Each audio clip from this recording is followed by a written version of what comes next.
અત્યારે સમાજની અંદર જે કંઈ સનાતન સમાજમાં ગતિવિધિ ચાલે છે અને હાલમાં હમણાં દહેગામ મુકામે જે જે યુવા સંઘની મિટિંગ હતી અને એની અંદર જે કંઈ વાતો કરવામાં આવી એ વાતોનો સંદર્ભ અત્યારની વસ્તુથી સાવ ખોટો છે. એમ એક સમયે કદાચ એ વસ્તુ હશે અને તે વખતે આખી આપણી કચ્છ કડવા પાટીદાર સમાજ એમાં શહીદોના કહેવાથી ને અંતે ભોળવાઈ ગઈ હતી અને એવું મુસ્લિમ તત્વ હતું અને એને લઈને આ બધી જે ચંદ્રકાંતભાઈ અત્યારે વાતો કરે છે એ 100 વર્ષ પહેલાંના ઇતિહાસની વાત કરે છે. જ્યારે અત્યારે સતપંચ સમાજમાં અત્યારે શું છે એ સમજવાની જરૂર છે. અત્યારે ઉશ્કેરાટ ભર્યું વાતાવરણ કરવાની જરૂર શું પડી એ જ મારા સમજમાં આવતું નથી.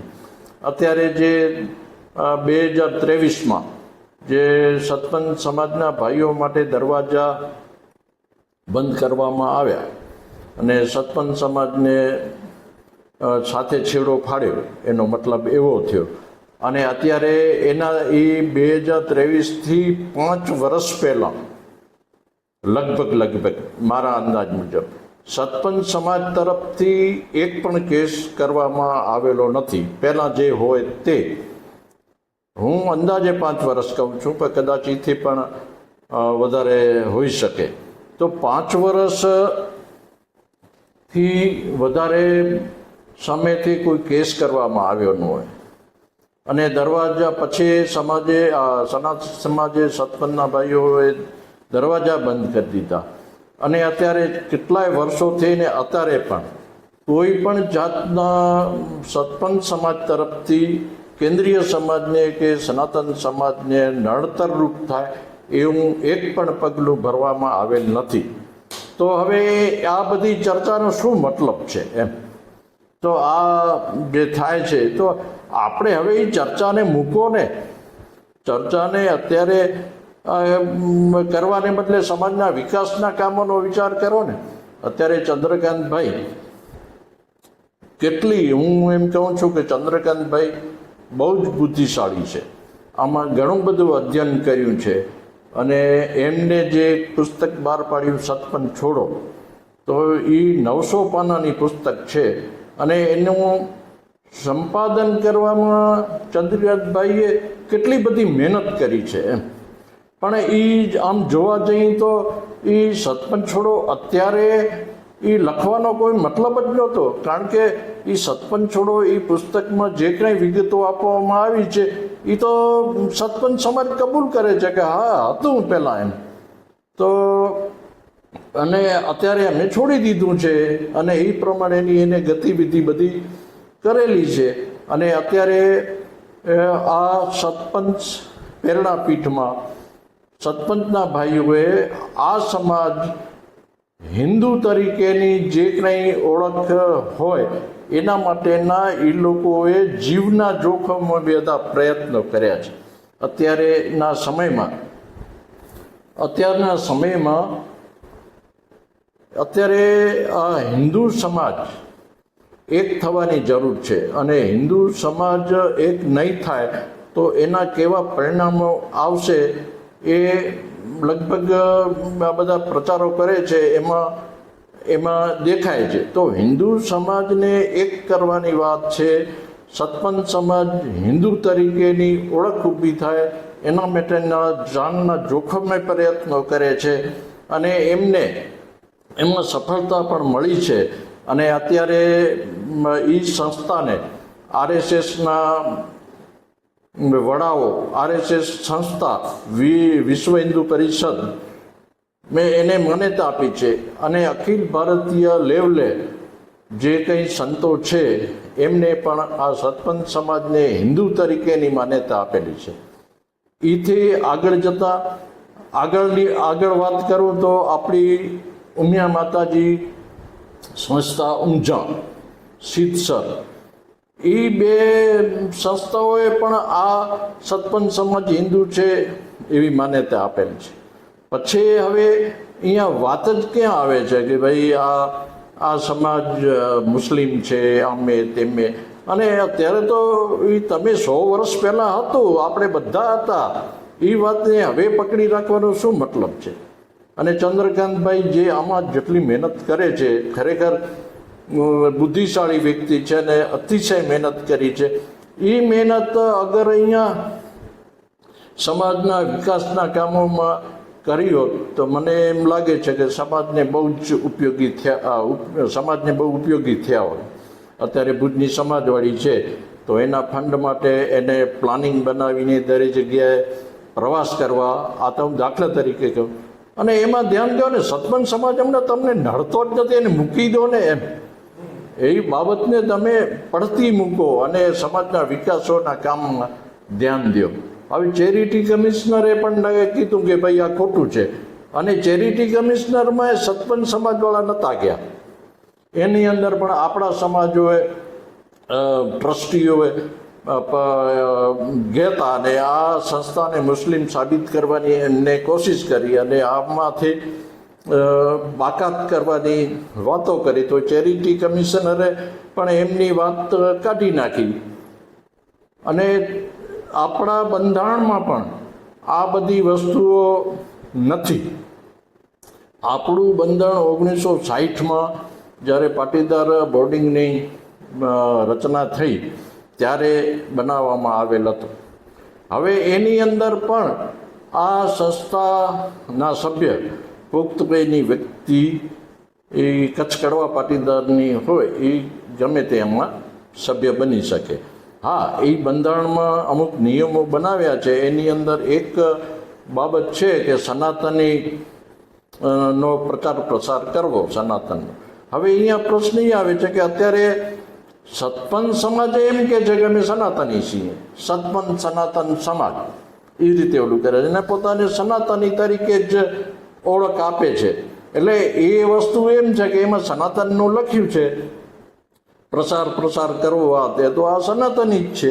તો આમાં એ વાત જ કેવી, બંધારણમાં એવું કે સતપંથ નામનો કોઈ ઉલ્લેખ જ નથી આખા બંધારણમાં કે ભાઈ સતપંથને લેવાની કે આ કે તે, સનાતનનો પ્રસાર કરવો એવું છે. એ છેલ્લું બંધારણના સુધારામાં 6 જણા હતા, એમાંનો હું એક હતો. પણ મને અત્યારે કદાચ બધું યાદ ન હોય, પણ આ સતપંથ શબ્દ નથી એ મને 100% ખબર છે. અને શ્વેતપત્ર ખાસ સ્પેશિયલ બહાર પાડવામાં આવ્યું કે આ શ્વેતપત્રનો અમલ કરે એને જ સભ્ય બનાવવા. ફરીથી બધે એના ફોર્મ મોકલાવ્યા હતા. તો એની અંદર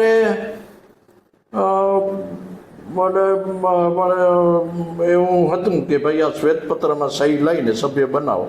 એમાં એ મૂળભૂત 18માં ને 19માં ઠરાવનું પાલન હતું, તો પાલન કરવાનું હતું. તો એ 18માં 19માં ઠરાવમાં જ તમે મક્કમ રહ્યો ને એમ, મક્કમ રહેવું જોઈને એમ. તો એ વસ્તુમાં આપણે એક જ ધ્યેય ઉપર આવું હતું કે જે આપણા વડીલોએ નક્કી કરેલું છે કે ભાઈ 18માં ને 19 આ શ્વેતપત્ર બહાર પાડ્યું એમાં પણ એ જ છે. એમાં ક્યાંય સતપંથ શબ્દનો ઉલ્લેખ જ નથી. શ્વેતપત્ર જે 2010માં હજી બહાર પાડ્યું છે એમ. તો પછી અત્યારે આ બધો પ્રચાર ઉશ્કેરાટ ભર્યું કરી અને સમાજમાં એકતા માટે અત્યારે આખા હિન્દુ એકતાની જરૂર છે, સંપ્રદાય આપણે જ્ઞાતિના એકતાની ખાસ જરૂર છે. પછી આવા વિખવાદ ઊભા કરી તો એકતા વધારવા માટેના પ્રયત્નો કરવા જોઈએ. અને એ પ્રયત્ન ન કરો તો કાંઈ નહીં, પણ એ વસ્તુને તમે મૂકી દો, ક્યાંય પણ ચર્ચા એ રીતે કરો. આપણે દહેગામમાં કરી તો એ ચર્ચા કરવાની શું જરૂર છે એમ? તમે એને બદલે કોઈ સમાજની બીજી ચર્ચા કરો ને એમ. તો આ બાબતમાં ઘણા બધા આપણામાં હવે આમાં ઊંઝા અને સિદ્ધસરે તો આને માન્યતા આપી છે. વિશ્વ હિન્દુ પરિષદના આરપી સાહેબ પણ આ બે સંસ્થામાં જે કંઈ ઇસ્યુ છે એનું સમાધાન માટેના પ્રયત્નો એ કરે છે. અને એ પ્રયત્નમાં એ કરે છે એમાં આપણે પ્રચાર એવો કરીને છે કે સતપંથ સમાજ કીધું એ આરપી સાહેબને સમાધાન કરવા માટે, પણ એ વસ્તુ એવી છે કે આરપી સાહેબ પોતાની રીતે આમાં સમાધાનના પ્રયત્નો કરે છે, અને એ સમાધાનના પ્રયત્નોમાં જે આપણા કેન્દ્રીય સમાજ છે કે લક્ષ્મીનારાયણ સમાજનું જે છે એમનું કહેવાનું એવું છે કે તમે સતપંથ સમાજને બધું ડિસ્ટ્રોય કરી અને તમે લક્ષ્મીનારાયણ સમાજમાં એ મિલકત ભેળવી દો અને વધારામાં લક્ષ્મીનારાયણ સમાજને જ માનો. બરાબર, આવી સમાધાનમાં શરતો મૂકી છે. તો સતપંથના ભાઈઓ કાંઈ લક્ષ્મીનારાયણને નથી માનતા એવું નથી, લક્ષ્મીનારાયણ પ્રત્યે કાંઈને અભાવ નથી, પણ અત્યારે માની લો કે આપણી સમાજમાં સ્વામિનારાયણના સંપ્રદાય છે, આર્ય સમાજ છે અને બીજા બધા સંપ્રદાયો છે, ગાયત્રી પરિવાર છે, સ્વાધ્યાય પરિવાર છે, સ્વામિનારાયણમાં છે, તો એ બધા પોતપોતાની રીતે માને છે અને એને આપણે માન્યતા આપીએ છીએ. તો અત્યારે આ સતપંથ સમાજ છે એ સંપૂર્ણ પ્રમાણે હિન્દુ સમાજ છે એવું સાબિત કર્યું છે આ બધી સંસ્થાઓ મોટી મોટી, મેં પહેલાં નામ લીધા એને. તો હવે એને એક આપણે જે આપણી સમાજની અંદર બીજા સંપ્રદાયોને માને છે એ રીતે આ સતપંથને માનવો જોઈએ, એમાં સવાલ જ નથી. અને તમે ફરીને કહું છું કે એમ ન માનો તો કાંઈ નહીં, પણ આવી વસ્તુને કોઈ પણ કાર્યક્રમમાં આ બધું આપણે સમય જાય છે એ બધો આમ જ જાય છે. અને આ બધા બોલું ચેરિટી કમિશનરના ચુકાદા આવ્યા અને સમાજની અંદર પણ અમુક સંપ્રદાયો છે એ પણ બધા છે, તો એ રીતે તો પછી આપણે એ રીતે માની ન માનવું તો એ વસ્તુને પડતી મૂકી કોઈ ચર્ચા ના કરો એમ.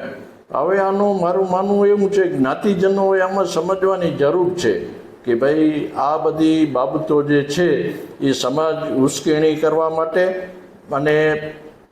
અને બિનજરૂરી ચર્ચા કરે છે. અને આની અંદર વધારે તકલીફ ક્યાં થાય છે કે અમુક સમાજો જે થોડોક સમજી ગયા છે કે આ વસ્તુ કેન્દ્રીય સમાજ કરે છે એ ખોટું છે, તો એ લોકો એના ગામના પ્રોગ્રામો સતપંથ અને સતપંથના ભાઈઓને સાથે રાખીને એ કાર્યક્રમો કરે છે. એટલે આની બળતરા કેન્દ્રીય સમાજને એ છે કે જ્યાં સમજી ગયા છે અને ભેગા કાર્યક્રમો થાય છે, એટલે આ ફરીથી ઉંબાડિયું કર્યું છે કે બધે એમ હજી એવું પ્રૂફ કરવા માગે છે કે સતપંથ સમાજ મુસલમાન છે, પણ હકીકત એનાથી અલગ છે. અને અમુક જગ્યાએ જે સમાજો સંપીને કરે છે કાર્યક્રમ, અને એ કાર્યક્રમ સફળ પણ થાય છે, અને એ રીતે જ કાર્યક્રમો થાય એમાં એ જે કરે છે એને કરવા દો ને એક સાઈડમાં. અને જ્યાં નિયાણીઓને બોલાવે ત્યાં તમે વિરોધ કરો. ત્યાં નિયાણીઓને જે કોઈ બોલાવે છે અને જે અમુક સમાજોમાં એ સંયુક્ત પ્રોગ્રામ કરે છે, બેના નિયાણીઓને બોલાવે છે, આ કરે છે. હવે એનામાં આ બધા અમુક કાર્યક્રમો એટલા માટે એ બળતરાથી અમુક પરિપત્ર બહાર પાડે કે સતપંથના ભાઈઓને જોડે રાખવાની આ નહીં.